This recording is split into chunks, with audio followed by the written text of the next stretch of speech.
We have several people who will be monitoring the dialogue there. Please feel free to submit any questions or comments that you have. Don't worry, most everyone here is muted, but you'll have a chance to participate. You can unmute yourself whenever is needed. If you'd like to say something or respond to a question or a comment, please raise your hand. We're just doing that to be able to best facilitate the dialogue. And one of the facilitators, either Amanda or Anna, will call on you. Raise your hand at the bottom of the screen in the webinar controls. If you have Windows, you can also use the Alt-Y keyboard shortcut to raise or lower your hand. If you're on a MacBook, you can also use the Option plus Y keyboard shortcut to raise or lower your hand. Those instructions are also on the group chat box, so no worry if you didn't get that down. Please wait until you have been called on to unmute yourself. Remute yourselves whenever you're done sharing. Again, lots of opportunities to be able to dialogue in the chat box as well as the larger discussion.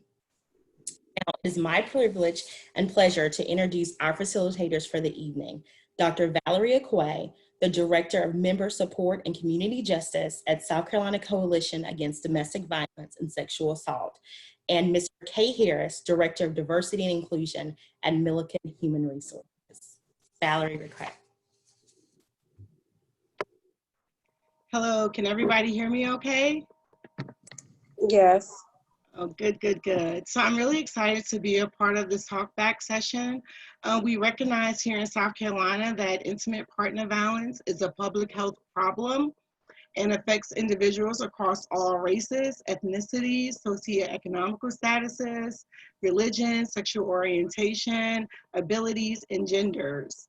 In 2017, South Carolina ranked 5th in the nation for women murdered by men, and we have been in the top 10 since this count has been taken, according to the Violence Policy Center.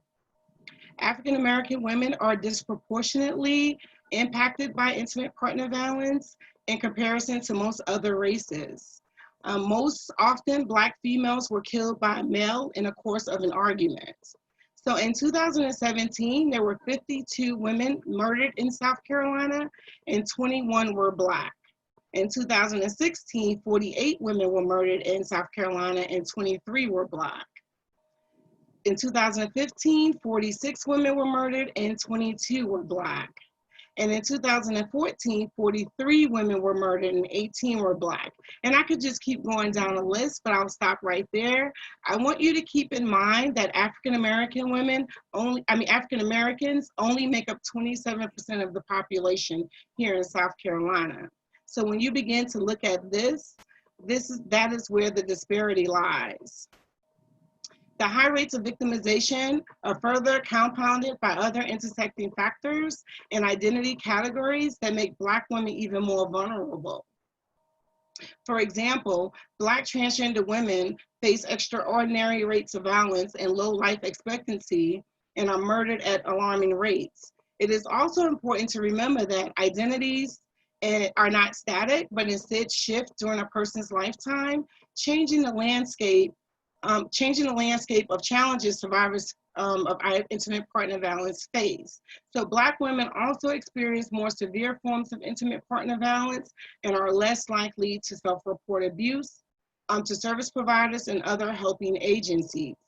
Therefore, it is vital that we hear from you tonight. We're excited to hear from you tonight in an effort to help us understand how we can best support you and address this disparity so that all women feel safe, valued in their respective relationships. So we'll go ahead and get started with Raquel. She'll go ahead and start us off. Hello, everyone. Good evening. Welcome again. So excited for this community talk back. As always, I like to just start a lot of our sessions with just acknowledging who's in the room. So I'm gonna do a poll here. So you can either open up another internet browser on your computer, or you can use your cell phone. I'm gonna share my screen with you and get you guys to go to menti.com. And when I share my screen, it'll be at the top. But if you go to menti.com, you can see it up here. If you see it at the top of the screen that I'm sharing, menti.com. All right, when you get there, it will prompt you for a code. The code that we will use today is 270590. Menti.com, all right, and then the code is 270590. First question we're just asking is, who's here? How are you connected to IPV?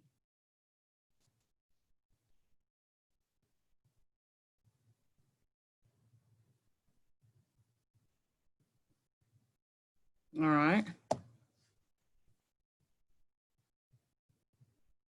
Kind of across the board a little bit, but looks like the bulk, about 60% of us, more than half, represent service providers. All right, so good to know, good to know. 65 and climbing.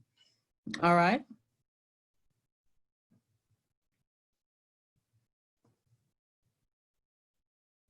So today we'll basically cover 4 categories. And Valerie, I don't know if am I going right? I'm on script, girl. Okay.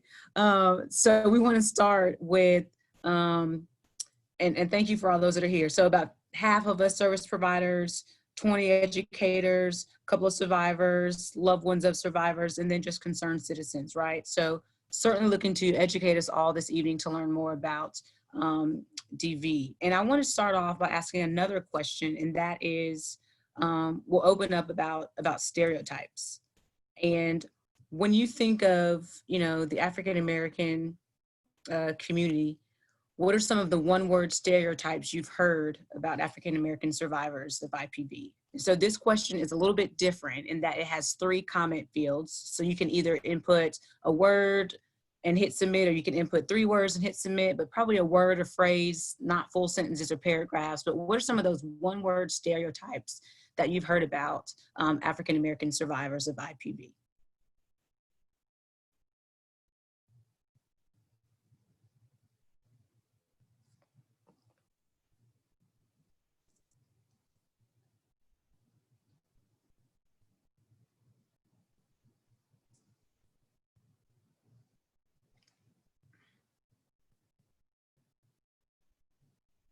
I'll give it just a minute. I can see how many responses we have, so I'll give everyone time to submit their answers. What are some of those one-word stereotypes you've heard about African-American survivors of IPV?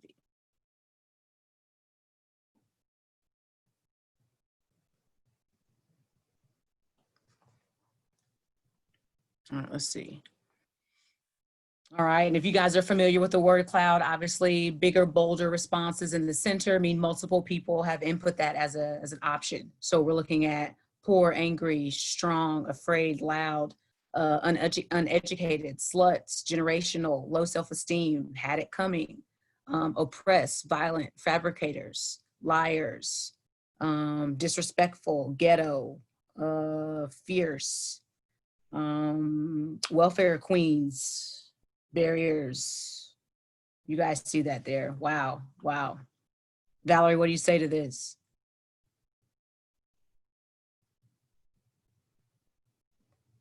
Valerie, you're on mute. I'm sorry about that. Yeah, I'm curious to know, where does these stereotypes come from? Where do they come from?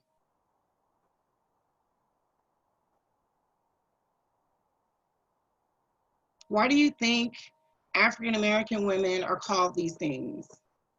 Ghetto, angry, had it coming, disrespectful. Where does it come from in our community?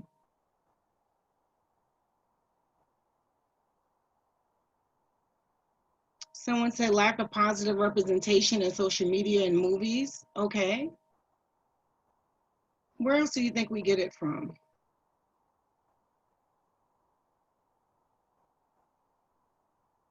Intergenerational. Okay.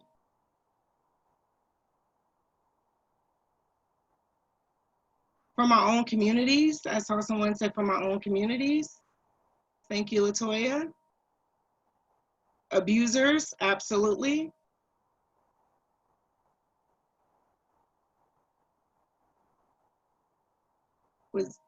Is that it? Oh, from men, African American men? Absolutely. Yeah. So some of these most of these Well, when I look at these stereotypes, I think they're just stereotypes, right? They're liars, they're uneducated, they're hopeless. Um, Someone else said they agree with they agree with Brittany. So many come from movies, television, and those kind of things. So how can we dismantle some of those stereotypes? How can we get rid of those stereotypes about survivors?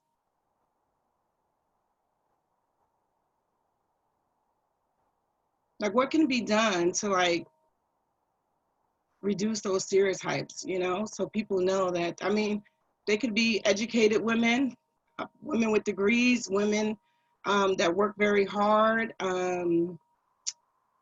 very nice women, weak, it's strong women, weak women, all this. I mean, it could be survivors, you can't look at someone and know that they're a survivor.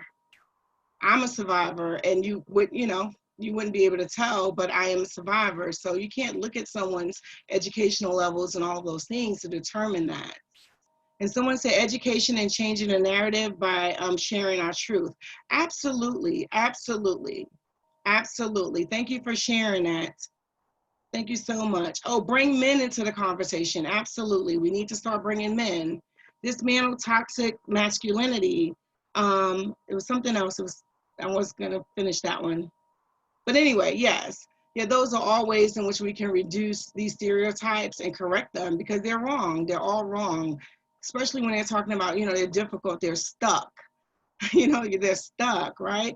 Survivors are survivors for a reason, right? They're not stuck. They're making decisions based on what their lived experiences, right? So they're not just stuck. They're making a decision based on their lived experience. And so we're going to get into our next question that takes a look at victim blaming. Do you believe victim blaming is a serious problem within the African American community? Why or why not?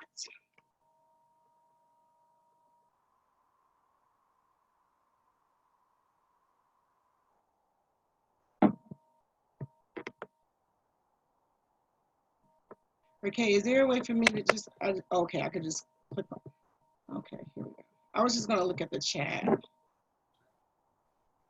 This is Amika. I apologize for joining late, but I definitely think that there's a lot of victim blaming that occurs. I think that some of it stems from a faith-based community as well, because you are conditioned to believe that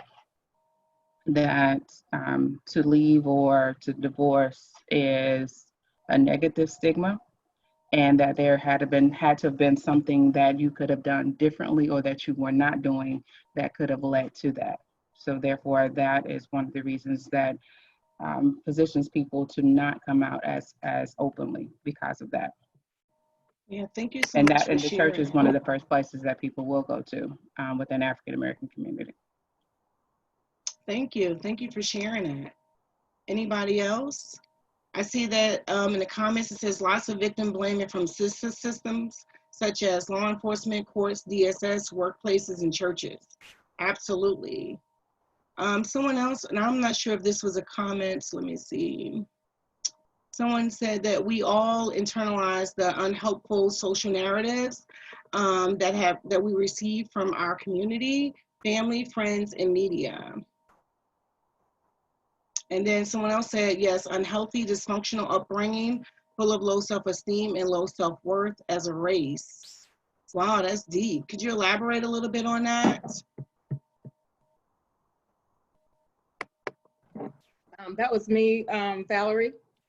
And I say that because I think if we go back, of course, the 400 plus years, if you think about how families were raised and how you come into the world in a subservient position, it's really hard to undo that. Even 400 years later, there's some effects of that that's continuously going on, and you get a false narrative of who you are. I mean, especially when you go back to being considered 3/5 of a person, it's kind of hard for you to kind of undo that.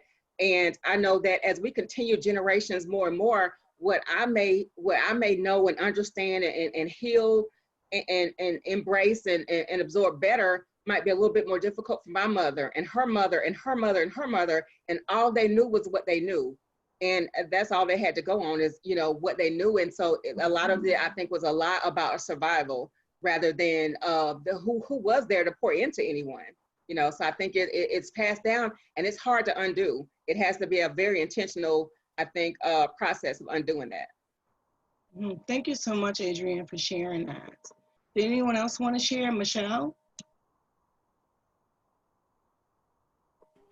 Oh, I was just clapping in agreement with what Adrienne said. Oh, sorry. I couldn't recognize. You know, I don't know if that was a hand raise or clap. I'm sorry. Yeah, we certainly become, you know, what we're taught. Absolutely. That was her Felicia has raised her hand. We'd love to hear what she has to say.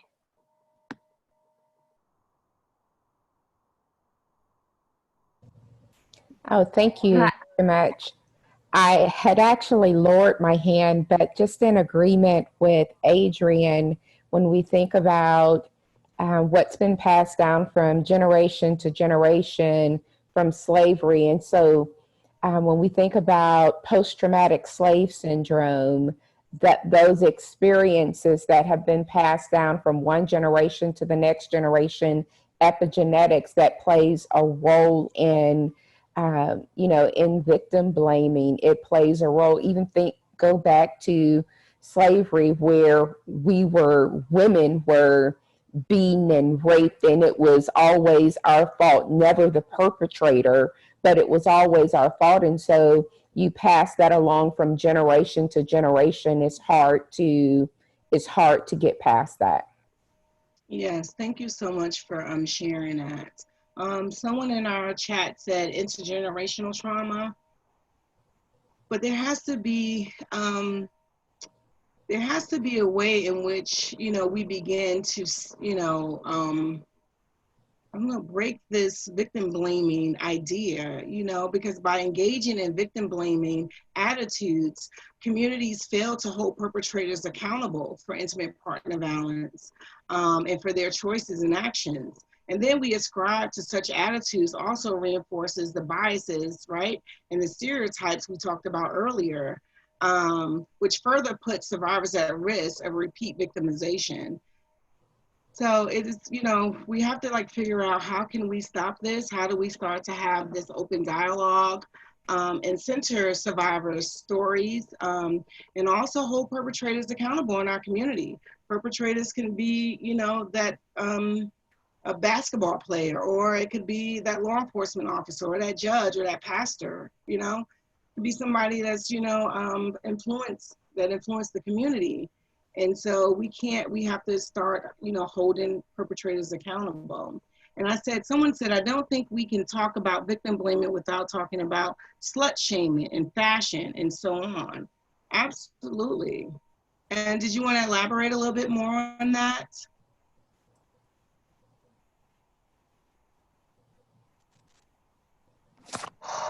Hi, sure. At least in a lot of the work I do as a prevention educator, you can't talk about how did we get from, well, did you talk to them? Were you having sex with them before? Well, what did you wear? Because that's automatically on the other side of slut shaming. And then if we're talking about like where we've learned that, I know in my family, and I've heard from other POCs that I are close with, that it starts with, you know, don't, you know, put your legs up when you're wearing a skirt, you know, don't, you know, go sitting on so-and-so uncle's lap. And we learned that at a very young age that we have to be modest because the male gaze is something we both want, but we don't want that bad to make sure that they don't hurt us. And then when I think about the fashion industry specifically, how I can't think of the model's name, but she was very famous. She had very dark skin, but she was often photographed in like leopard print and in these like cat poses. And she was very sexualized, and how I think that happened in the 70s, and how that kind of image of the overly sexualized Black female has been something that has carried with us, and that Black females are fat. And as a person that is not necessarily steeped in, you know, Black culture, that I know these things, I can only imagine how POCs have internalized all those images. Mm-hmm. Thank you so much for sharing that. Thank you. Thank you. Did anybody else want to add to that? Rakay, do we have anything in the chat? I think, let's see.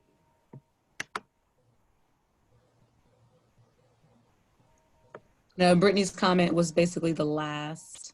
Oh, okay. Yeah. Okay. And then just agreement. So next we'll talk about safety. So it's vital that Black women feel safe in their homes, in the communities in which they live. So Raquel, you're gonna go to the next question.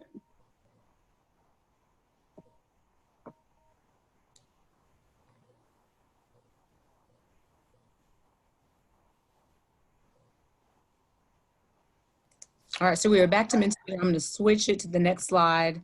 And then the question, oh, sorry, not that one. Do members of the community feel safe when calling law enforcement?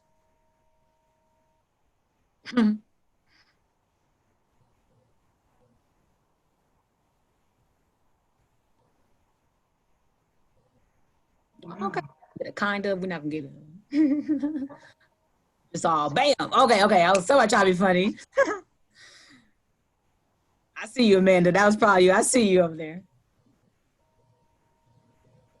Okay, so essentially, as we expected, there's the distrust with law enforcement. And we're going to stay in the safety vein, but I'm gonna follow it up with one more. And do members of the community trust IPV service providers like Safe Harbor or faith-based organizations? So staying in this safety vein. I'm gonna hide them just so I don't, persuade people to put a certain answer, like Amanda, Okay, let's see. Oh, okay. So basically, no to the police, kind of with service providers like Safe Harbor or faith-based organizations. So we'll open that up a little bit. Let's go back to law enforcement. I mean, honestly, given the racial climate that is pretty high right now, intense across the country, it's bleeding over, into all areas. And so let's just talk for a moment about why the distrust there with law enforcement.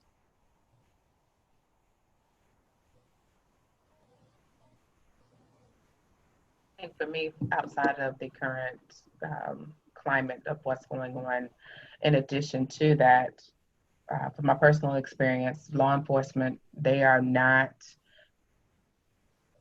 have the appropriate training, one, to be sensitized to walk into that environment.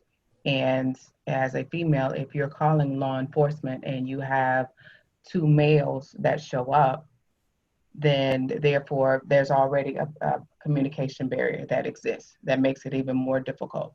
And so then with them not having the appropriate training to be able to ask the appropriate questions, to know, to differentiate a falsehood from the truth, and to make the individual that is calling to feel safe, then therefore you're just perpetuating more of the same behavior to happen over and over and over again. And then you have more and more cases for it not to be reported. No, it makes perfect sense. Yeah, no, thank you for that, Amika. Anyone else? Yeah, Latoya Bennett has raised her hand. Okay. You want to share, Latoya? You can unmute yourself. I have. To me personally, from personal experience with law enforcement, it was basically a waste of my time. Like she stated earlier, you have men come who don't have the proper training or been sensitized to the situation for women, or they just act like they don't believe you, or it was just a mess every time I called the officers. So at one point in time, I just didn't want to call anymore because I felt like I was wasting my time. It took me almost losing my life in order to get something done, and it shouldn't have gotten that far. Right. So I think it's just why it's so much of lack of trust with officers, because people feel like they're wasting their time. Right. And I know, and I mean, the question is always, how do we break that trust cycle? Like with anything, I mean, there has to be some sense of, relationship, some kind of way that gets created to where people feel like they have this this safe space. But if I automatically have, you know, to LaToya's point, if I already know going into this, that when you come here, or like Amika was saying, when you show up at my house, you're pretty much already going to blame me, or one, you're not coming, then two, when it happens again, I'm definitely not calling, right? And so I'm going to continue to get hurt. There's going to continue to be issues. And then I'm not even sure, you know, if the police is coming with his bias of it's her fault, or you know, she definitely did something wrong, or that's a man, he's going to do what he's going to do. Then we've got their bias, we've got our distrust. What does it take to remove that divide, or fix the fear and distrust and bias? I mean, that's everywhere. I mean, obviously, you know, education and conversations. I mean, is it worth bringing law enforcement to the table? Do we even care that they need to hear some of these stories and know that their community doesn't trust them? But how do we help them understand that they are a part of this cycle continuing? Michelle Gilbert raised her hand, so if you want to speak now, Michelle, you can unmute yourself.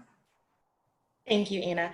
I think too, like, it goes even deeper than just the distrust with law enforcement. I mean, reality is that for a Black male, calling the law can be a death sentence. And many times survivors want the abuse to stop, but that's still my child's father. That's still someone that I love. And I don't necessarily want them to die. And that's just not a guarantee, especially in the Black community. In fact, sometimes it's more of a reality that things will go all the way left versus just stopping the abuse. True. Anyone else? Okay, there's a lot of comments in the chat box. Okay. So I wonder if I'll stop sharing for a while just so I can, okay, sorry. I've seen officers who don't want to get involved in domestic settings and either verbalize or infer that what happens is on you. Yep. How can a survivor call 911 if they wonder if their spouse, partner, or themselves could be the next victim of police brutality? Yep, basically what Michelle was just talking about. Yep, Julie, thank you. Basically echoing, yes, that the distrust feeds the cycle. Yep, victim blaming and so on. Adrian is sharing, yes, we should probably have some DEI trainings, and standards should be an ongoing training component within law enforcement. Officers possibly bring their unconscious bias to the calls, which they respond to. And if they think an African-American woman looks tough on the outside, he may mistakenly think she's not afraid, and he may realize that African-Americans sometimes hide their emotions underneath. Yeah, I mean, definitely we have to combat the angry, mad Black woman, right? You know what I'm saying? I mean, we haven't even yelled yet, but just the look of the fact that you've done, you know, pissed me off, they're already, you know, fearful. We haven't even opened our mouth yet because we are really actually terrified for our life. What I see in Kalamazoo, Michigan, is this is from Brittany, we try to build relationships with the agencies, law enforcement, and members of the judicial system. However, the buy-in is really hard for them to get, particularly if law enforcement is primarily white males. Yep. It doesn't happen here. I've never seen it personally outside of work, so I really don't know. I can't relate. Yep, definitely there. That affinity bias is certainly not there.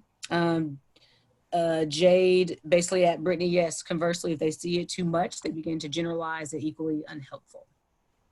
So yeah, I mean, going back to everything, I mean, I would love to just, I mean, it's going to sound horrible because I don't want to like pick on them, but we just need like law enforcement in the room and get all kinds of training. I would love to have some unconscious bias training and just to understand like why the fear exists for some people and not for others, right? I mean, I know we can see countless videos of, I mean, I was just having fun the other day, right? I don't know if fun's the right word, but just pure boredom, and was like, let me just look at all these videos where, you know, white males can basically grab the taser from the police officer, get their beat stick, whip out knives and, you know, cuss at them, steal their car, and not once has the police officer moved to get his weapon. One of my church members, she actually grew up in Charleston, and she went to, you know, Emmanuel, and her brother is Tywanza Sanders, who was killed in the shooting by Dylan Roof. So the survivors are her family, her niece, her grandmother, and her mother. And so we went with her to watch the documentary that Curry produced, I think it was definitely last year. We haven't been out of the house this year, but last year. And to see the fact that we have proof, we know that Dylan just killed, right? Just murdered people after a Bible study. We have that report, right? We don't have to guess if he's a threat. He is clearly a threat. He has murdered people. And as the police are approaching his vehicle to make the arrest, conversation. Dylan, please step out of the car, hands up so we can see him.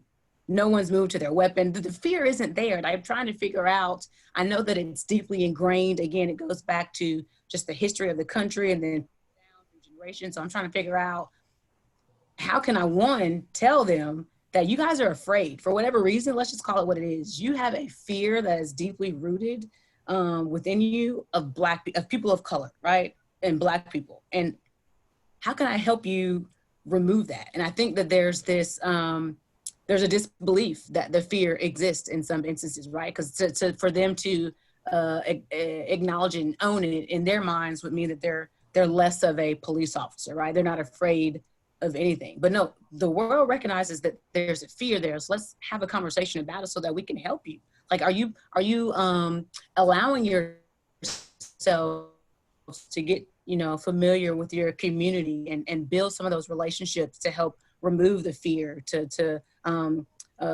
basically dispel some of the stereotypes and prejudices that, they bring to the table already. But if they continue to stay inside their own bubble, right, then they'll always have the same perception of, yes, she's guilty, or yes, the Black man, he has a weapon, or he's trying to attack me, right? And until they can really get outside their own way, get some training, and then figure out a way to actually seek relationships to help them remove the fear that they carry around. So that's one of the things that we can do. I don't know how we help them there, but I would love to have a whole day with nothing but police officers.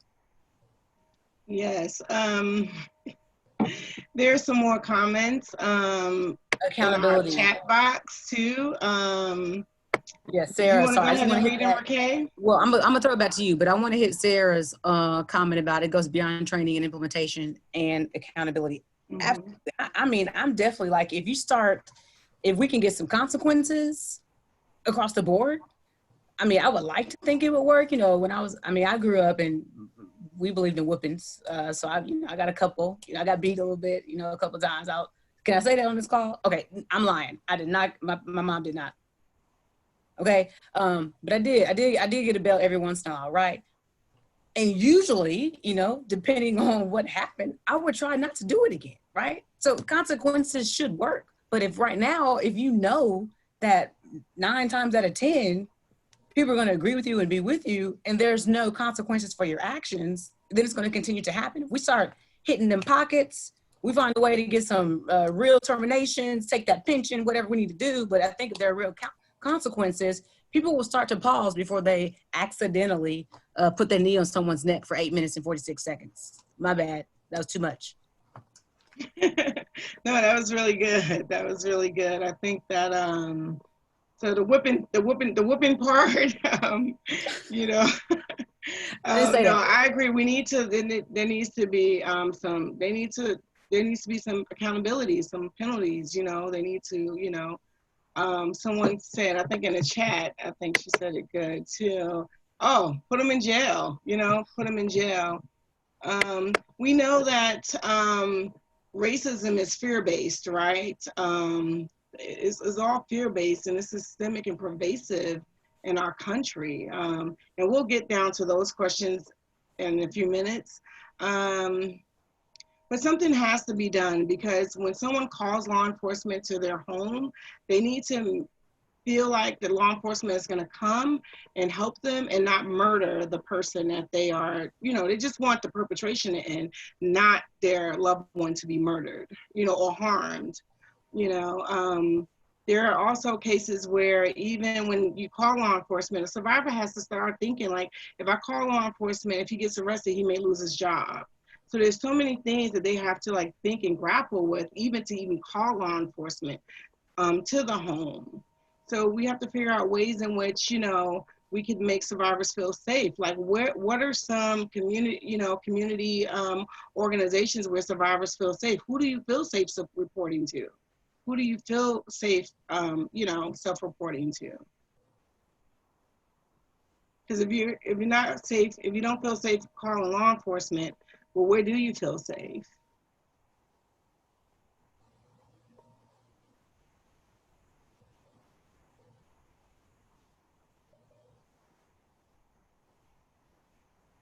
Are people using their faith leaders?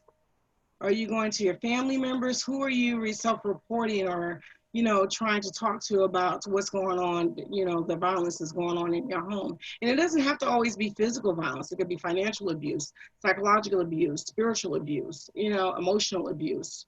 There's so many other things. So someone said family. Who else are people self-reporting to? Who do you think survivors go to? Sometimes you're not going to anyone because there's a negative stigma that's associated with it. So therefore, you normalize the chaos. Wow, that's facts. That's very true.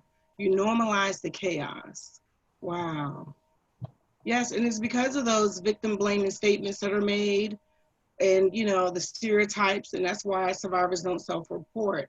I had an incident where I went out with some high school friends, and one of my high school friends was telling a story of how she was dragged by her intimate partner. And the first thing that the other women were saying was, I can't believe you let that happen to you. Like, are you crazy? Nobody would drag me. That wouldn't happen. And I'm like, she's never going to tell that story again because, she was blamed, like she was called stupid or ignorant or whatever for self-reporting that. And so we really have to look at victim blaming in the African-American community. And we need to stop it. It needs to just stop. We have to stop it. We really do. Anybody else? Is there any other place people are self-reporting? I think Amani wants to add to the discussion. Yeah, I was going to say, I went to a training about faith-based leaders and providers in mental health. And I was thinking that sometimes the faith-based communities offer solutions such as praying it away or looking to the Bible or scripture in order to get through whether it's domestic violence or mental health or anything like that. But those aren't valuable solutions when someone's life is at risk. So a lot of people may not get the resources or answers they're looking for when turning to their faith-based community. Thank you, Armani. Thank you. Did anybody else want to share?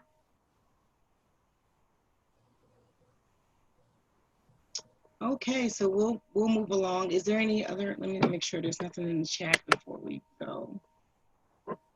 So someone said that our community seems to tell teachers, educational staff, YWCA, however, not many people realize that IPV is more than just emotional and physical. If you are experiencing financial, spiritual, or other types and don't have a name for it, how do you report it? Wow, yeah. There's no language within the community. So really we have to start educating the community because most people feel like, that they feel like, I'm not being physically abused, so it's not abuse, right? Or I argue back. So they don't even really understand sometimes healthy relationships. What is a healthy relationship? What does it look like in our community? What does it look like in your home? Some kids have never seen a healthy relationship. I've had one of my clients that I work with in the evenings tell me that he went to someone's home and he just couldn't believe how polite everybody was to one another. That's just normal, healthy behavior in a home, right? So it starts there. There's so much to grapple with when you don't have language, when you don't think of psychological abuse as abuse, I didn't know that was really abuse. I knew I didn't like it when it happened to me when I was in an abusive relationship, but I didn't really, when I was younger, and I was much younger then, I didn't realize oh, that's abuse because I'm from Harlem, I'm from New York City, right? I'm gonna argue back, I'm gonna talk back, and so, yeah, those are the things we have to look at, especially the spiritual and the financial abuse part as well. So we're gonna go ahead and move on. I think that is you, Raquel, in terms of services and barriers.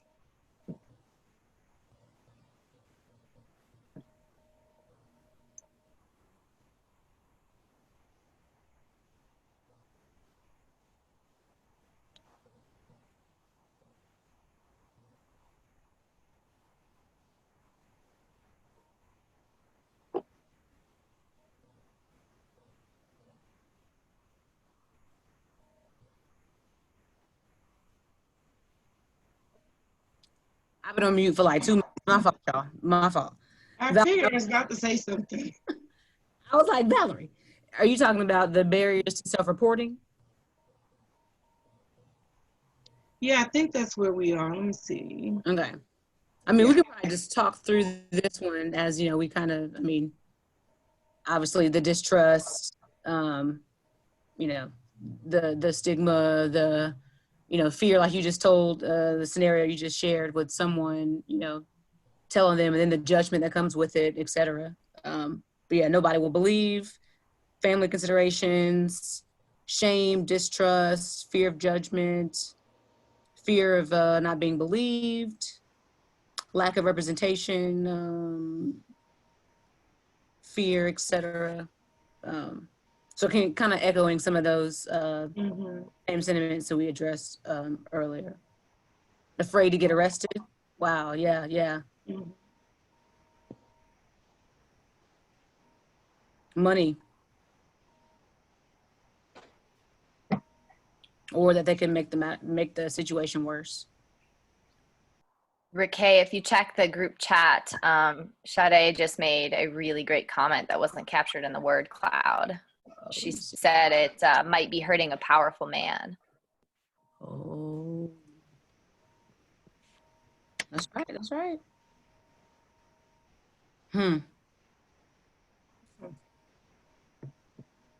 Yeah, we definitely don't want to put his character or reputation on the line, right? Right.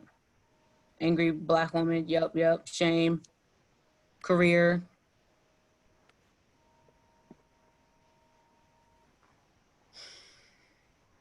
Yeah. No, this stuff is tough. And fear of losing the family unit. And I know today was really around, starting the conversation and, soon, talking about resources and, the help that's available. But really want to spend some time. I think we've got a few minutes before we get there, but breaking up and having some conversation, about, challenges that we are faced with and maybe offering some real suggestions and solutions on how we can, do some things to make it better and safer for our community.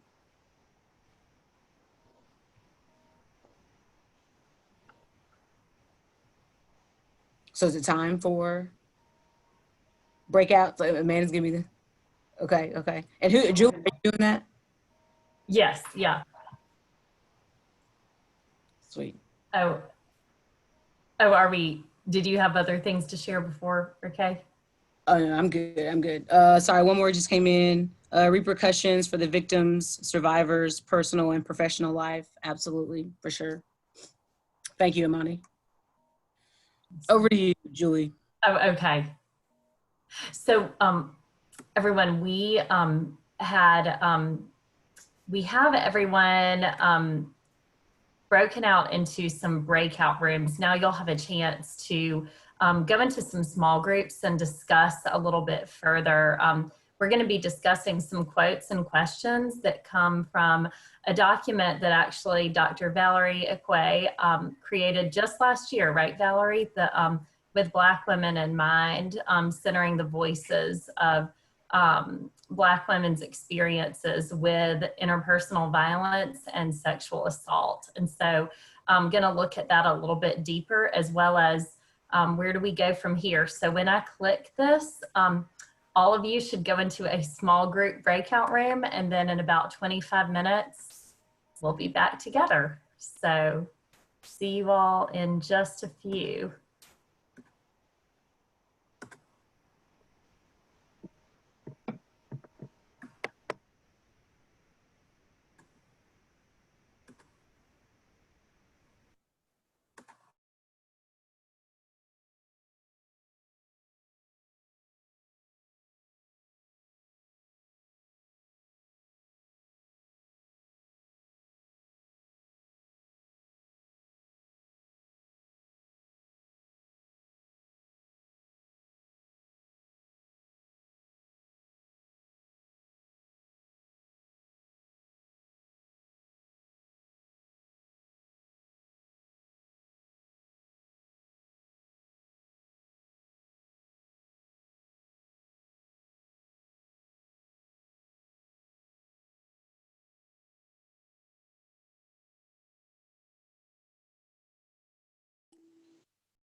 Hey, is everybody back?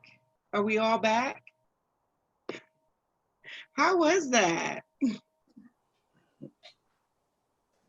How was your breakout sessions? Did you want to just start speaking in groups? Do we want to do that? Like have each group leader speak about what they talked about? All right, thank you, Anna. So, so I gotta remember the group. So Julie, who's gonna represent your group? Well, we had a few less people, so I ended up joining Anna's group. And I think Mr. William Peppers is going to share a takeaway from our group. Okay. Hi, are you ready? Sure. Okay, hi.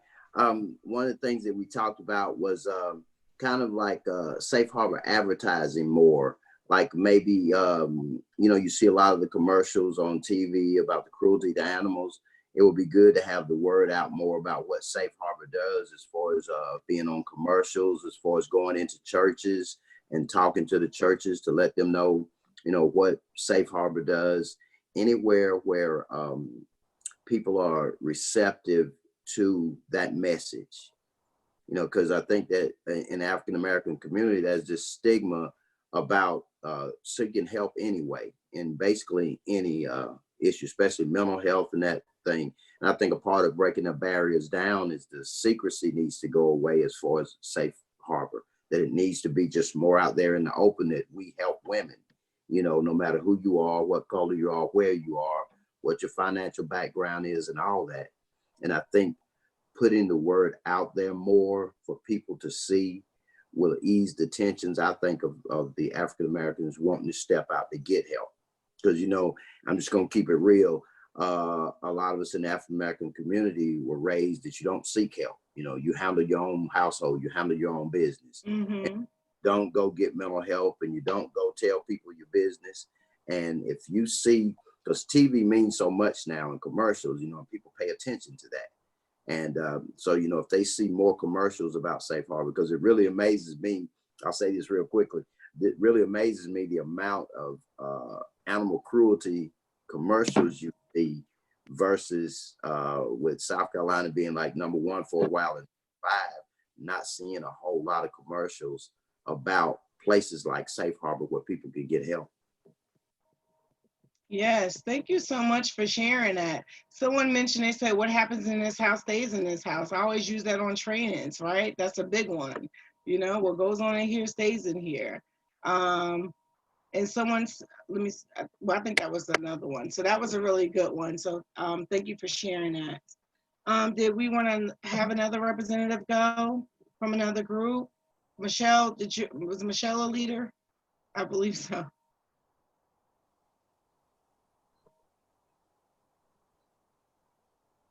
Sorry, I couldn't find my mute. Kamara is going to share on behalf of our group.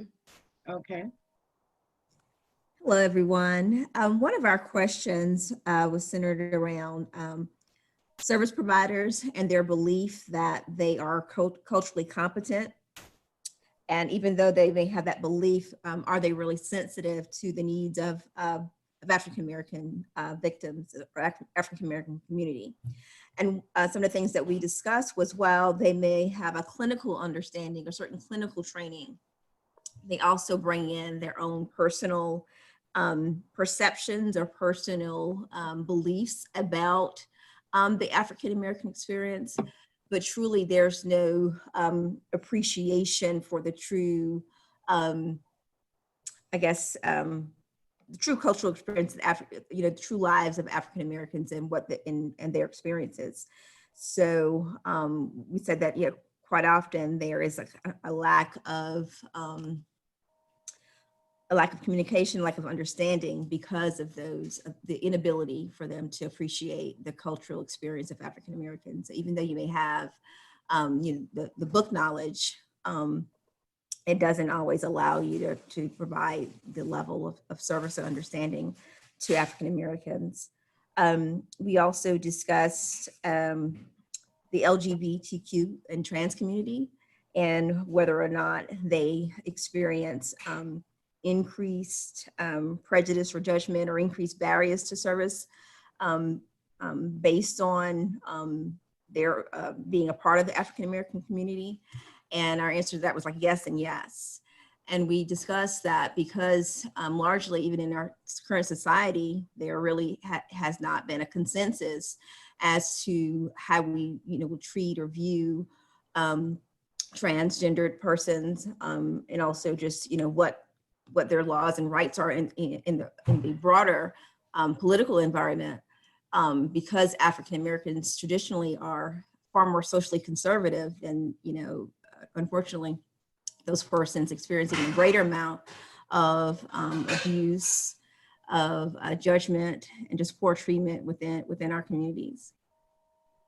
Thank you so much for sharing, Karima. We appreciate that. Christy, did you have a group? Yes, Amanda Manley is going to share from our group. Okay. Thanks, Christy. Our group, our conversation really revolved around the faith community and how that plays such a big part in people's lives, and how, we talked around the quote that was talking about how African American women are willing to sacrifice themselves for the greater good or for their families. And so we talked about how just women in general typically feel this need or this calling to keep their family together and to make sure that everybody's okay, even if that is at the if that's detrimental to herself. And we also talked about what Mr. Peppers was talking about, what that idea that what happens in this house stays in this house. So, with the faith community being has such an opportunity to play a really major role in helping women who are experiencing violence in the home. But we talked about how not all faith leaders are trained and really know how to address this issue, and that there might be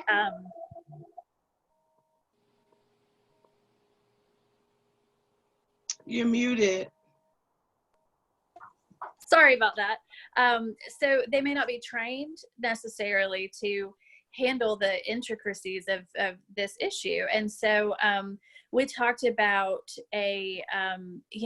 somehow a grassroots effort to, even if we can't get directly to the pastors, like to get to the congregations so that they can stand up and say that, this is what we want for our faith leaders to do. These are the issues that we need them to address. And we were talking as our session came to an end about how there are some nonprofits in our community who have dedicated faith-based outreach positions, and how cool that would be if Safe Harbor or another agency had a faith-based outreach position just to go in and talk about issues like that.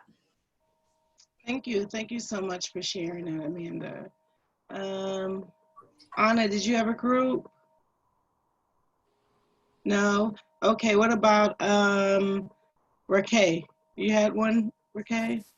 Yes, and Felicia will speak on behalf of our group. We talked about the quote with, African American women essentially being the backbone for, their families, churches, communities, etc. And yet, and then, women in general, and yet leadership roles seem to only go to men. Yes, so thank you.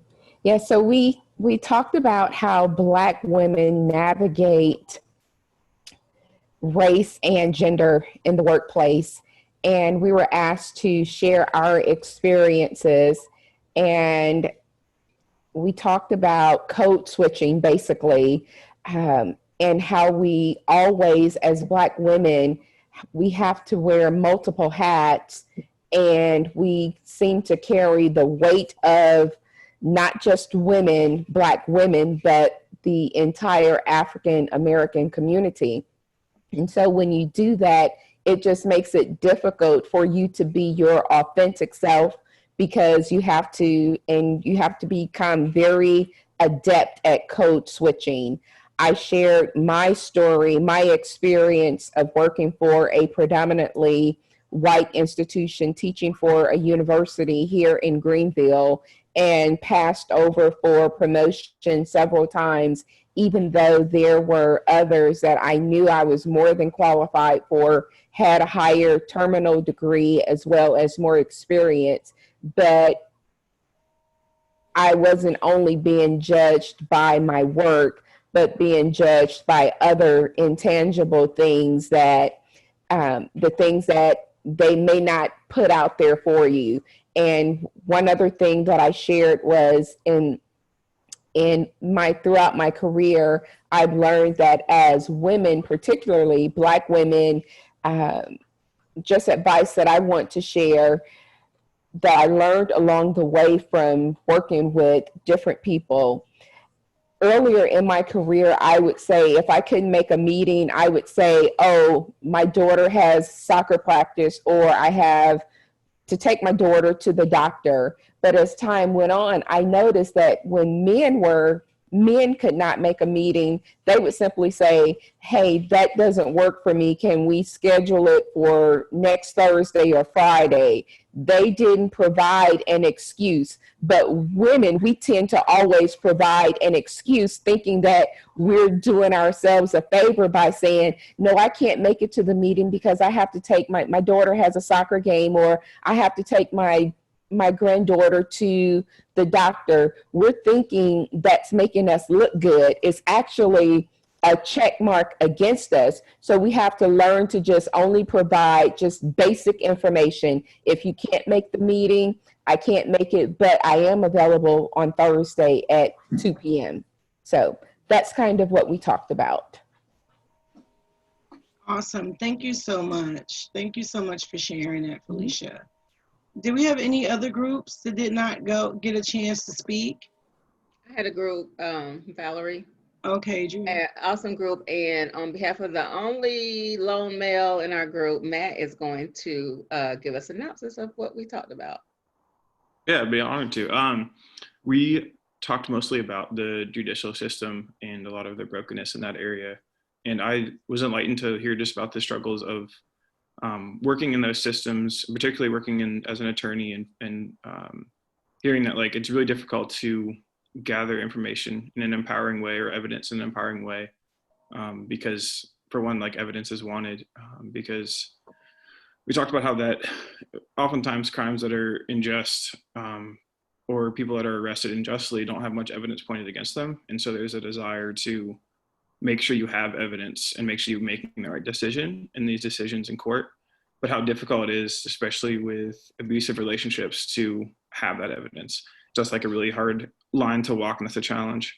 And then also how difficult it is to try to make change and reconciliation and progress in a climate that just seems so on edge. And often I think there's a challenge that folks that are trying to make change are getting shut down, and maybe titled as like too sensitive or too loud, is like one of the words that I saw in the cloud earlier.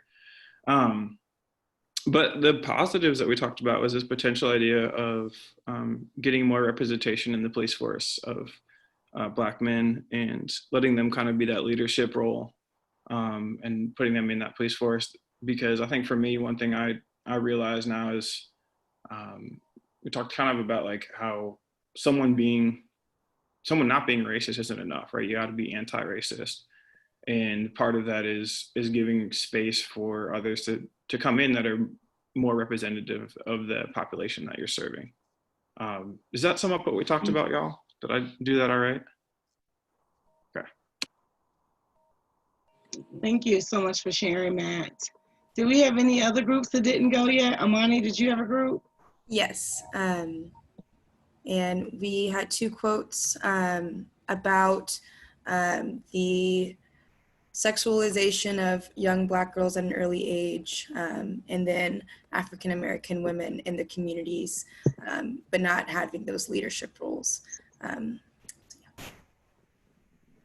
Thank you. Wait, sorry, I was leaving it up to one of my group members. Oh, I thought you were sharing. I was just giving a preface of the quotes. Okay. I'm sorry. I'm sorry. Yes. So this is Tracy. So summarizing those two quotes, Black girls being strong and sexualized, in that in some cases we're looked at in that sense because when things happen in the house, you know, sometimes we create, which I shared my story, is sometimes we create that personality of strength because if we're the only person fighting for ourselves, then we are perceived as this strong and person that can handle anything when really deep down inside we're broken, and we typically had to create that individual to prevent others from taking advantage of us. Mm-hmm. So that's one of the misconceptions of appearing to be, not to say that Black women are not strong, but then also the other part of the Black women being the strength in the community is because we have to hold it together. And it just goes back to that same statement that people say, you know, what happens in the family stays in the family, but or in this house, is that the second piece of that is we keep a lot of those secrets that have happened. So we keep it close to the breast, but we do not really hold that individual. If there's a violation there, it perpetuates the situation by treating the victim of it as if they're doing something wrong by bringing it to the forefront, and the person who violated you is the person that they keep the secret. So we tend to, you know, pour into other people to kind of counteract our own personal discouragements. And that's pretty much my summary, because I know I'm running out of time. Well, so, thank you so. I'm sorry. Go ahead. You can finish. It's okay. So that was that summary in a sense of, you know, how Black women are. And when we do get promotions or something to that nature, we talk ourselves out of it because we are sometimes taught to feel like we didn't deserve it, even though it's something that we wanted, we worked hard for, we visualize ourselves in it. But then when it comes to fruition, then we start to second guess ourselves and how did we get there? What will people think? Or are they going to think that I really deserved it? Or is this a situation where a company is trying to meet a quota for ensuring that they're promoting Black women or people of color and things of that nature?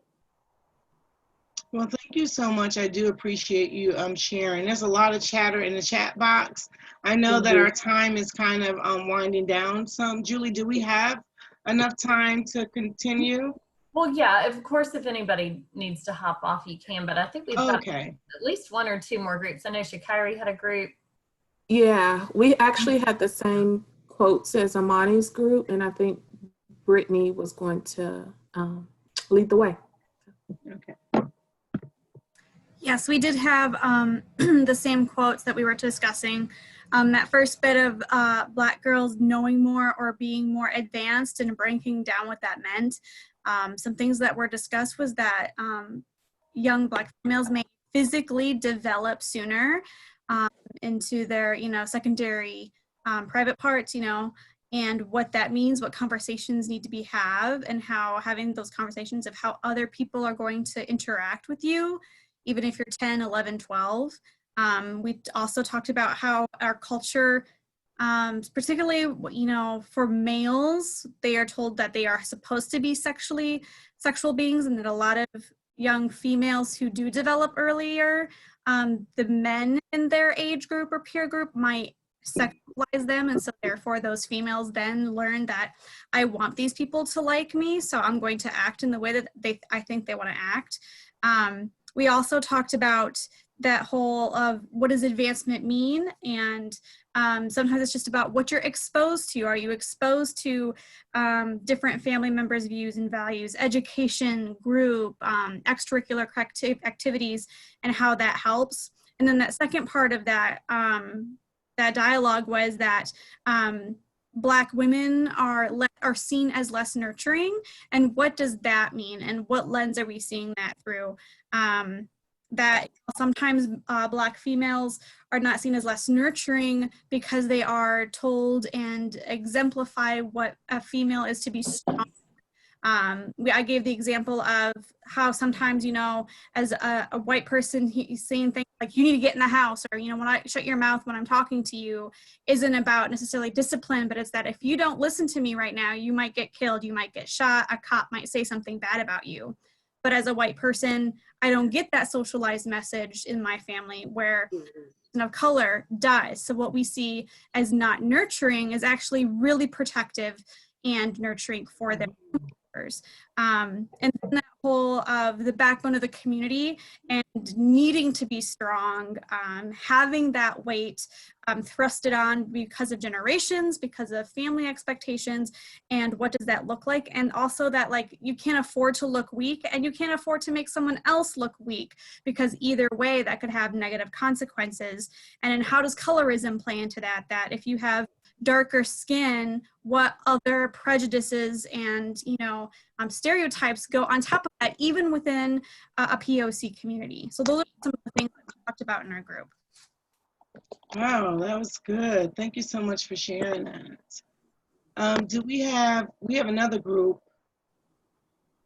So did anyone from my group want to go? We were debating on who would speak up. Oh no, I think we voted for me to towards. All right, Julian. I'll just go over a few things that we talked about, but kind of like everyone else said, we kind of went over those quotes, but for more towards the end, we talked about prevention.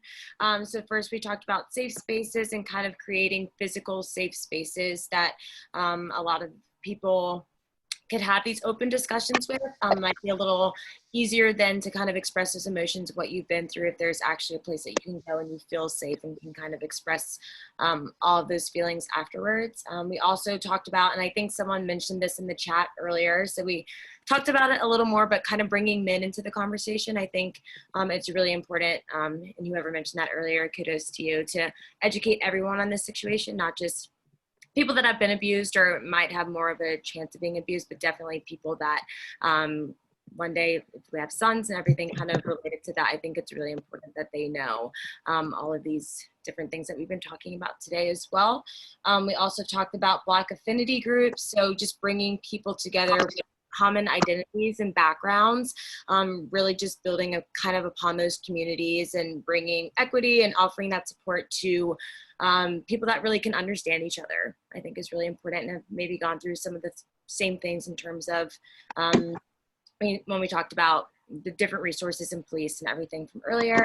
And then the big thing we talked about towards the end is definitely just changing the narrative of how people talk about abuse. And specifically, we talked a little more about social media and what that may look like as well. I know when we talked about stereotypes earlier, a lot of what I thought when I was younger came straight from movies and TV shows of what victims, and we all kind of said those stereotypes. So I think we kind of towards the end talked a lot about changing that narrative, not only within social media, but within our communities as well. So let me know if I missed anything else from our group, but those were the main points. Yes, great job. Great job. Yes, great job. Thank you. And did we have one more group? Was there one more? Did everybody get to speak? I think that's it. Oh, okay. All right. So we have just a few more questions that are really, really pertinent to ask. We understand if, you know, some people may need to get off, but we would love for all of you to stay so that we could, you know, just ask these last few questions. One of the things I wanted to know, and I asked my group, was like, what are you most concerned about today? Like, what is something that you're most concerned about?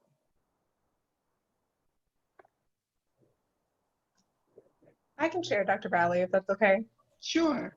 I think right now my biggest concern is just like the overarching safety of Black and brown bodies right now, just physical, but like mental, emotional, financially. It's just like, I think there's so much trauma that's taking place right now that's been taking place for a very long time that it's just kind of, it's in our psyche, and I don't really know how to go from there. You know, it's like how, like our kids are struggling. Kids haven't been in school for quite some time because of COVID and a bunch of other intersecting challenges. It's like, how will we ever feel safe? So just some things I think about, not really dinner topic conversations, but yeah. Yeah, thank you so much for sharing that, Amber. And then think about survivors who may have to be, locked up with their, home with their abusers all this time. What are they going through? What is that like? Are they able to self-report? I read a study where it said that, people were calling our different agencies because, they were in, abusive relationships and were seeking help.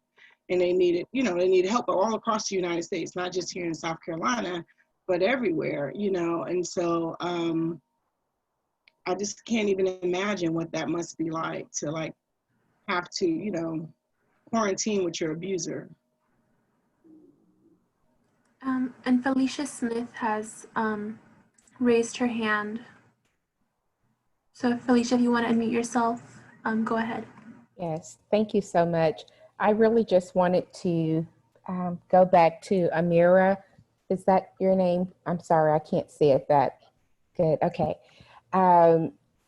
Just for everybody, some things that we can do, self-care, making sure that we're taking care of ourselves, exercising, eating healthy. Someone said a couple of weeks ago, use this time as a moment to pivot. So talk to your children, talk to our family members about what we're feeling, acknowledge what it is that we're feeling, that we're going through, validate what you're feeling, get in touch with the earth, go outside and, plant something, or set, when all of this is over, set a date for something that you and your children are going to do, or you and your family are going to do. So it's like, that the future is there for you. So just do some of those types of things too, whether it's meditating, it's prayer, it's exercising, but use this as a moment to pivot and just really use some of those self-care strategies to take care of yourself. Thank you. Did anybody else want to share? Trisha Ravenhorst has her hand up. So Trisha, if you want to unmute yourself, you can speak. Yeah, I think just piggybacking off what Amra shared, and I think that I shared this in a small group. I think in this conversation today, I'm going to be very sort of haunted and very thoughtful. I think, Valerie, when you posed the question in the earlier group, where is it that African American women or where the African American community feels safe to report, and there was no answer. Not one person on this call had an answer to that question, and I'm going to think about that a lot. So it's like, how do we create at least some, whether it's a structure or place for African American survivor to feel safe to come forward. I mean, I think that's, to me, I'm just sort of really concerned by that, and unsurprised, but still continue to be concerned. And I just wanted to share with how much that affected me today. Thank you, Trisha. I do appreciate you sharing that. Do we have any more, Anna? So we do have Karima. Karima mentioned that she said, I'm concerned that if we don't use this moment in time to share, talk, and educate each other, we may lose the opportunity. Our society has such a limited attention span. It is important that we have these hard conversations while people are willing to listen. Yes, I agree. I definitely agree with that. Becky agrees with that as well. Let me see if there's any other comments here. Can you hear me? Mm-hmm. I think we do more forums like this, but with the public included, to put it out there, to do a Zoom meeting and invite the public to attend, because I think the more we get it public, I remember when my daughter was killed and people got more aware within that year. And it was like, we'll be more aware. There was a bunch of talk, there was specials on TV, news and all that stuff. Then it all died down. And it's like domestic violence got better because you didn't see it on the news anymore of solutions. And I think if we did something, if something was done monthly to keep the awareness out there that domestic violence is still alive, kicking, but there are solutions, there is help. And I think that the steadiness of always being in people's face about there is a way out. And I just mean monthly, you know, that monthly if something is scheduled, what people can come to. Because I think now, like you're saying, people's attention span is so short now, we're like that microwave society. But if we continually see something, it registers more. It's like, okay, it's important if you continually see it. But if you only see it for a little while, then it's really not that big of a deal. Thank you so much for sharing that with us, William. So we have another question. How does historical and racial trauma impact Black women? How does historical and racial trauma impact Black women?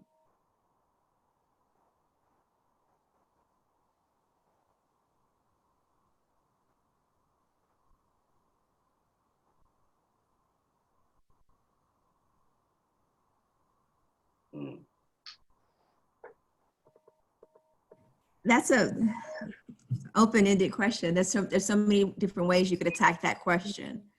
So, I mean, I think I posted something in the chat room earlier about even the idea of reporting quite often is affected by how we'll be perceived in society.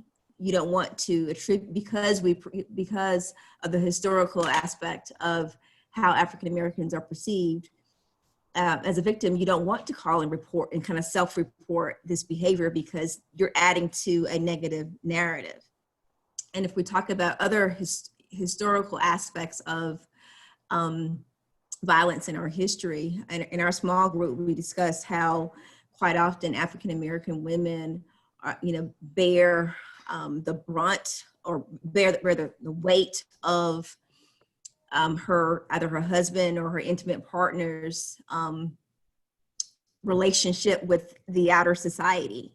So for example, if he is dealing with racism or violence or discrimination on the job, quite often, it affects her in her home. And so she may be more apt to take it. And we see that generationally. Generationally, because of different kinds of violence in our community or violence perpetuated against our community. As an African American woman, you feel like it's your duty to support the men in your life, and so you're a protector. Even though they're abusing you, you have to be their protector. So, I mean, I could rattle up about 10 different ways in which we deal with that. So but those are just two thoughts that I had initially. Thank you. I appreciate it, Karima. Did anybody else want to share in that question? I'm going to ask 2 more questions and then we'll just go to our next section and we'll be done shortly. So what does it mean to be a Black woman in 2020, considering the current racial climate and civil unrest? With keeping in mind that racism is violence.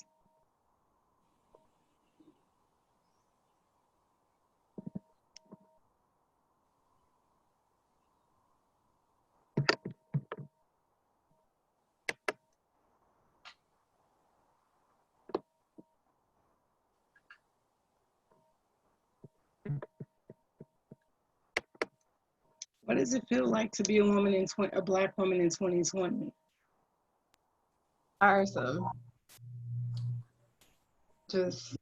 Did I see Felicia's hand raised and Michelle Gilbert? Okay. No. Oh, sorry, Felicia. It must be from before. Or Michelle, I see Michelle and then Christy. I think for me, it's a constant state of worry. It's worry about your sisters, it's worry about your children, it's worry about our community, worry about the future. I think historically, like African American women have been the backbone of the community. And as Kamira shared earlier, taking on the role of the protectors, the ones that keep it together. And there are so many things falling apart. And it's almost like a constant grappling, just trying to hold it all together and to make sense and to keep it together and put on this facade that it's okay and that it's gonna be okay when there's such a feeling of uncertainty. You know, like I remember growing up, and there was a saying like, when mama's not okay, nobody's not okay. And the Black mamas are not okay. And so what does that mean for our community? What does that mean for our future now? So the weight of that is just so very heavy right now. Thank you for sharing it, Michelle. I just want to share really quickly, and I'll let someone else go, that I was on a Zoom meeting yesterday, and as we were starting up and, everybody started speaking and introducing themselves, when it got to me, the only thing I could muster to say right away was, I'm not okay on that meeting. Like, I'm just not okay right now, So I agree with you, Michelle. I can echo that 1,000 times. We also have a comment that says, well, someone said, I think it was Brittany, she said, as they say on social media, can you repeat for those in the back and in the balcony, laugh out loud, racism is violence, an eloquent, simple quote. And then Felicia said, Black women were often raped, assaulted in front of Black men to let them know that there was no cavalry coming and to invoke fear. So men are incarcerated disproportionately and therefore still unavailable to provide the protection that women need. And that was from Felicia. Thank you so much for sharing that. Christy, you had your hand raised. I did. Just to speak to Valerie, your question, the first thing that hit me, and it goes back to, I guess, to maybe one of the things that keeps us here also, is that what doesn't kill you will make you stronger, and I think we've had that throughout our heritage. I know I've heard that often in our community. What won't kill you, it'll make you stronger, but I think right now in 2020, given everything that's going on, I see that unraveling some, because we're unable to compartmentalize all of these things. And when you get to that place, what happens? Things really overflow. And I think we're in a time more than any other that encouraging our community to seek help, see that therapist, make sure you're taking care of yourself like never before, because again, I see that come unraveling because there are so many traumatic events happening at one time. Mm-hmm. Yes, Chrissy, you're absolutely right. You're absolutely right. Did anybody else want to share in that question? I just say that it's, just very quickly, just to echo, it's exhaustive as with all of the worry that you have. And that's why, to Chrissy's and everyone else's point, it's not only self-care, but it's evoking back the idea of the community and checking on your sisters. That's very critical, to be able to reach out to those that are around you, those that you haven't heard of, because there's a fine line between that sanity and that insanity.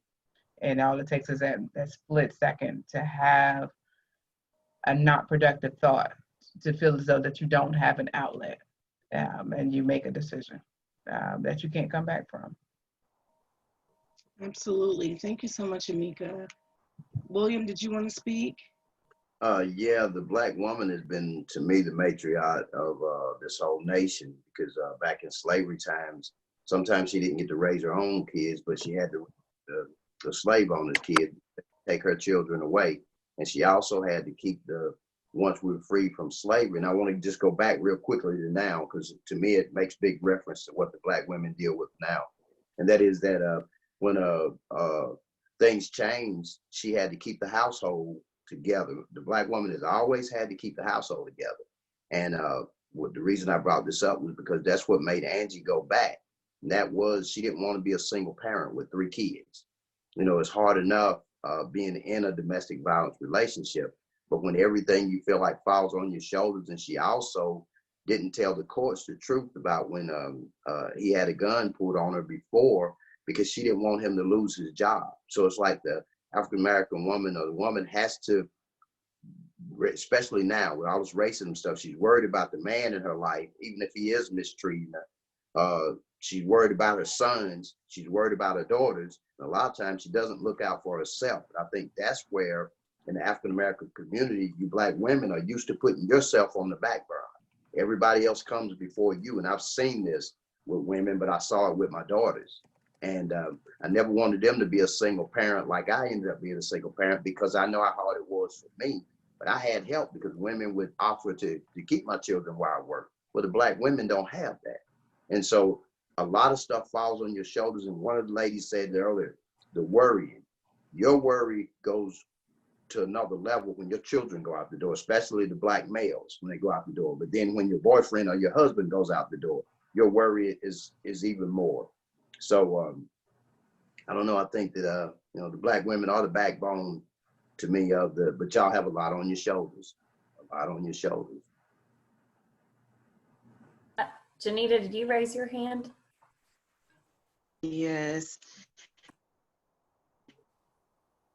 What William said at this moment, with everything going on, I have reached out to the Black men in my family just to see how they handling and dealing with everything. And it's been interesting. I've been observing them, but I'm also noticing I have learned from them that I'm a fearless soul. That's all I can.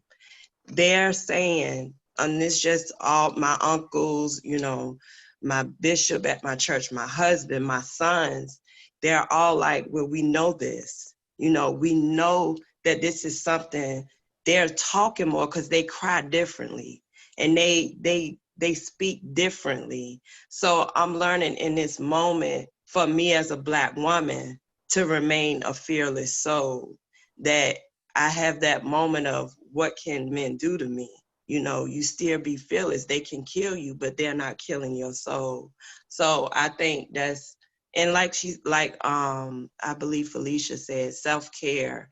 I'm having salah moments where I'm just taking care of my mental state, but also becoming even emotionally strong. And we are the weight. We have like the spine of steel that we have to have for our family, our community, and everything. So that for right now, even with my aunts and my mom and sisters, we doing check-in, but it's like we're on another level, I guess I can say. It's like we see what's going on, we acknowledge it, that is going on. I know even in the women's empowerment group I'm in, it's like, how do my Caucasian sisters encourage me in this moment?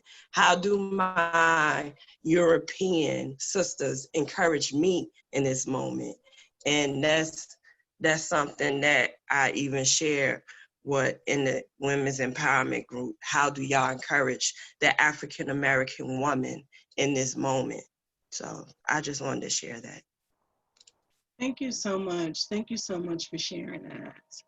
Thank you so much. We have something in the chat that says from, let me see who that was. Get to her. I think it was Jade, yes.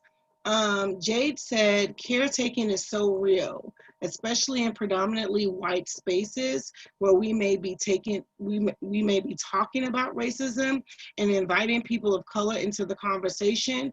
It's exhausting to be in a personal and professional space right now. Activist fatigue and real, and I'm tired of seeing people attend a march and read a book and call themselves anti-racist. Thank you for that, Jade. That was very deep. That was very deep. And then, let me see.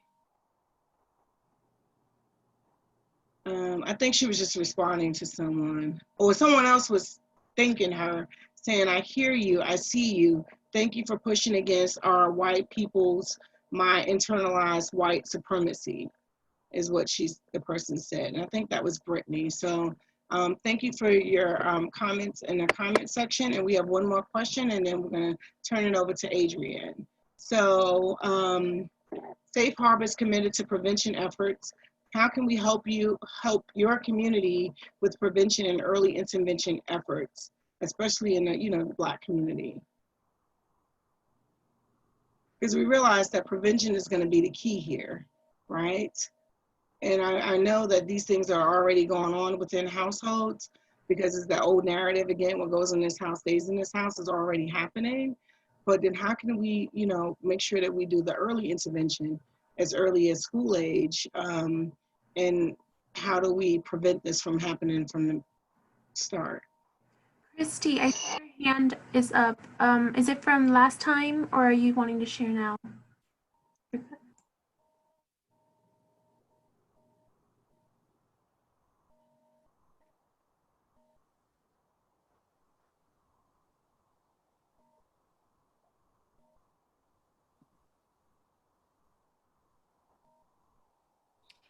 I can say a few words on this. It's Amanda. I'm the, I just also happen to be the director of prevention at Safe Harbor, but I also in my spare time am a birth worker and work in the birth field. And when I think about the prevention of domestic violence and I think about the prevention of violence in communities, I often go back to my training as a birth worker and think about how babies enter this world. Babies enter this world in a variety of ways, but especially with internal bias and racism being pervasive in medical establishments and with workers, I think that a lot of Black babies enter this world in violence. And so, when I think about the root of violence, of course, it's intergenerational. And there's, again, as Felicia covered earlier, the idea of epigenetics and changing our genetic structure based on the traumas that we experience intergenerationally, but also like thinking about how a baby enters this world, right? We know that violence increases as mothers are pregnant. We know that women endure a lot of violence and trauma as they birth babies into this world. And so I think a lot about the roots and how they all intersect in those fields. Thank you, Amanda. There was I'm sorry, William, you can go ahead. Yeah, I just want to say something quickly. There was a young man that was killed in Anderson trying to protect his mom in domestic violence a few months ago. And I think that the same way they teach sex education in schools, what age group do they start? What, the 5th grade, 4th grade, whatever? They should start teaching about domestic violence and that same for the youth, and that same, because kids go through so much bullying, but they see some of this domestic violence.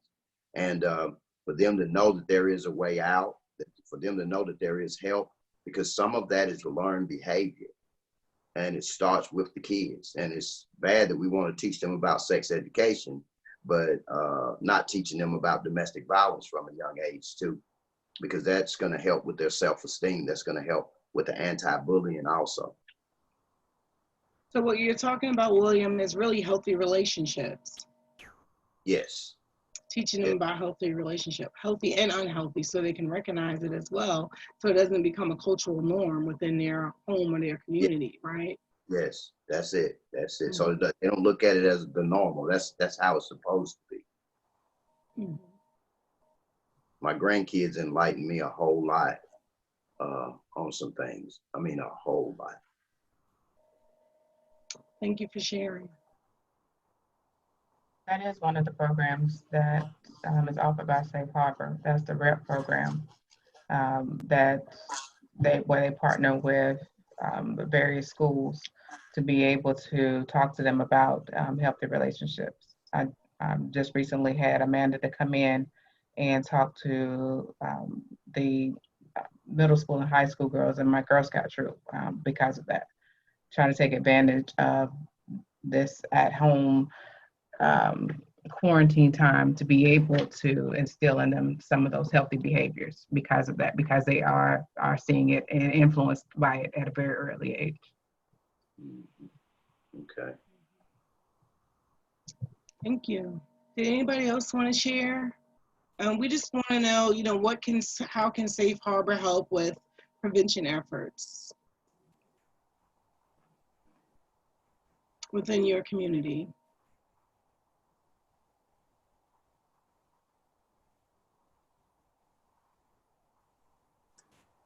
I think it goes back to having either, regularly forums like this, because I do realize that children live what they learn. And this is something that I, read when I was back in high school, so I'm not going to go into my age, but they do. They live what they learn. Growing up in a household where there's violence, you tend to unknowingly train or teach your child to live through violence and abuse because it's learned behavior.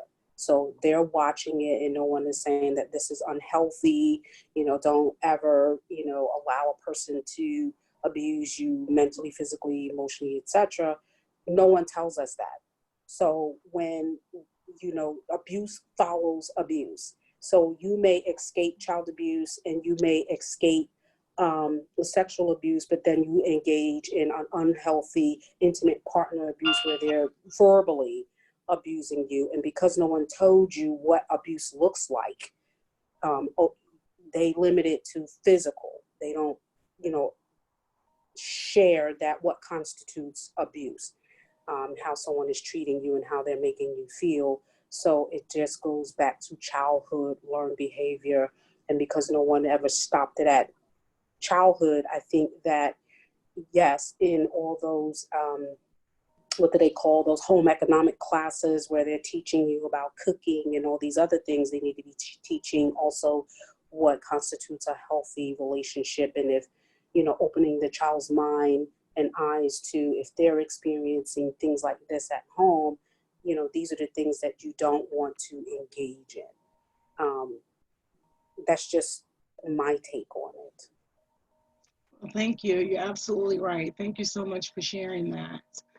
Jade mentioned in the comments that this isn't prevention, but holding safe spaces and trainings with survivors and perpetrators in corrections.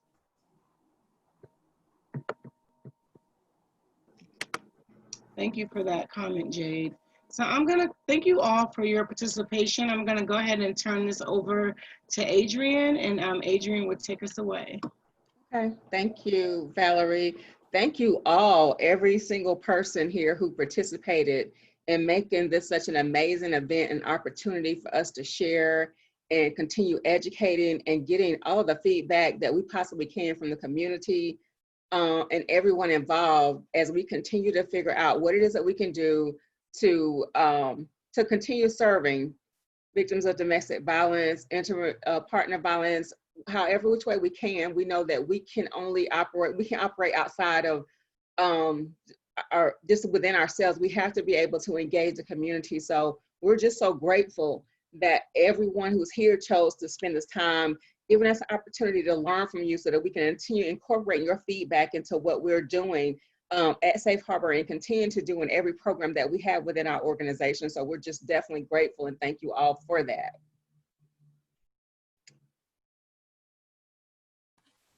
Oh, and Adrienne, were you going to share? Oh, Imani is going to share a poem with us as well. Okay, I didn't know if Valerie was introducing her or not. Oh, yes, sorry. It's okay. Imani, are you with us? Hi. Hi, Imani King. Thanks I'm sorry for sharing with us.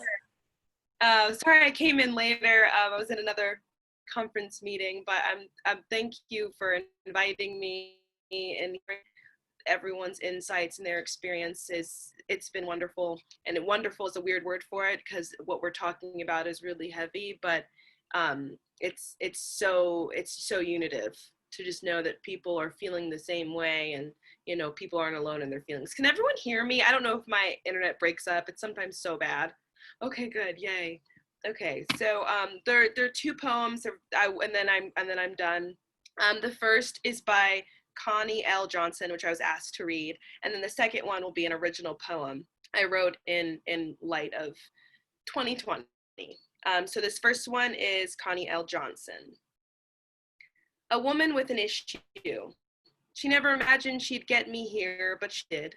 A woman with an issue, issues so deep and long, tall and wide, she couldn't hide, tucked away to be seen but not heard, lines of existence blurred, don't know how she endured the beatings, blunders, and harshness of life, but I thank her. Thank you for being the door open and wide. Because of you I walk, wear caps and gowns, slay dragons and take names. Because of her I run. Run without weariness, strong and with the love of the Almighty. She was a woman with an issue that is healed through me, and I thank her. That's by Connie L. Johnson, and I love that one. That is very powerful. And then here's a spoken word that I wrote not too long ago, like I think a couple days ago. And I don't really have a name for it yet. So if anyone has any suggestions, let me know. Okay. I can't shake this feeling that one day I will be shot. That my essence of effortless love, that my boldly bellowing life will be limited by a bullet before I can utter a please don't. I'd like to focus on other things, but I won't. I'd like to focus on things that don't make my throat thick and limbs shake.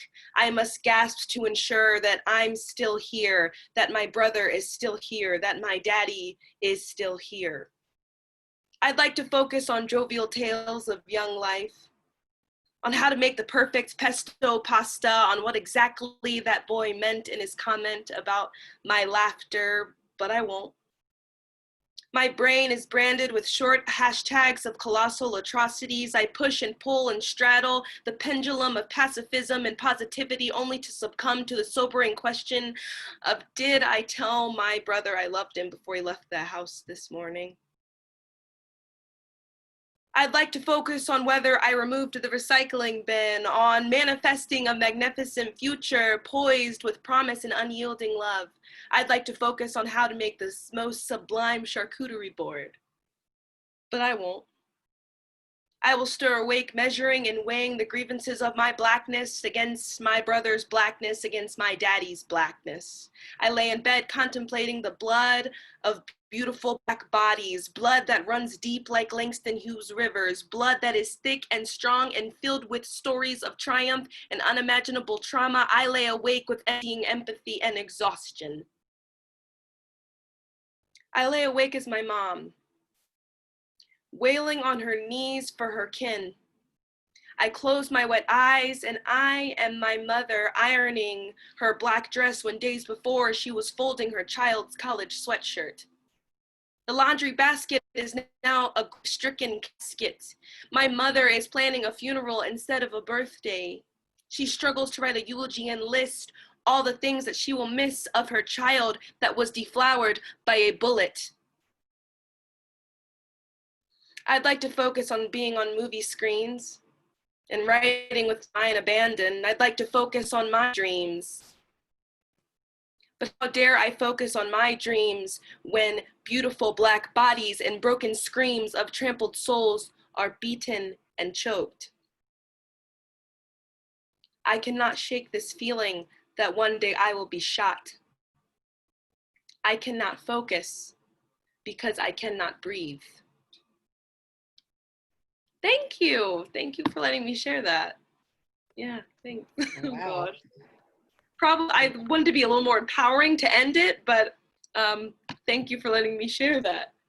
Amani, that was amazing. Thank you so much for both of those.